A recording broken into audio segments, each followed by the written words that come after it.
এই বেটলাক bad luck মানে বোঝস না? তুই যে গাটলায় ওষ্টা খাস সেই 12টা আমার নিয়ে সারা। আর এই পুকুর ঘাটে তোর যে আস্তানা সেই খবর নিয়েই আমি লুকাই আছি। তো বোঝো না, হোটেলে বসে বন্ধু বান্ধব নিয়ে গিলছিলে, 950 টাকা বিল হয়েছিল, 1000 টাকার নোট, সেটা জাল নোট ছিল, এটা নিয়ে দৌড় মারছিলে। ভুলে গেছো দৌড় আসছিলে যে? এটা কি হোটেল? তো কি হয়েছে, গিলা সারা হয়ে গেলি মানে নলির নিচে নামে গেলি, টাকা দেওয়া লাগবে না? টাকা কি মাফ হয়ে যায় নাকি? হ্যাঁ, তোর হোটেল থেকে বাইরে যখন দৌড় দিছি আমার 1500 টাকা দামের স্যান্ডেল ছিঁড়ে গেছে, ফালাই দিছি স্যান্ডেল। তো 1500 থেকে 950 বাদ দে, কত হয়? 550। 50 টাকা বকশিস, থাকে কত? 500 দে 500 টাকা। আমি 500 দেবো মানে?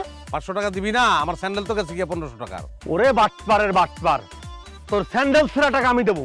আমার 950 টাকার জন্য আমার চাকরিটা চলে যায়, আমি ঘরে যাইতে পারতেছি না, আমার ঘরে অশান্তি বাতাইতেছিস তুই, আর তুই আমার এখন আছিস তোর স্যান্ডেলের টাকা উল্টা দিতে। তোর আজকে খবর আছে, আমি পুলিশে খবর দেবো এখনই। দিস পুলিশে সাঁতার জানোস তুই? তো কি হয়েছে জানি নে?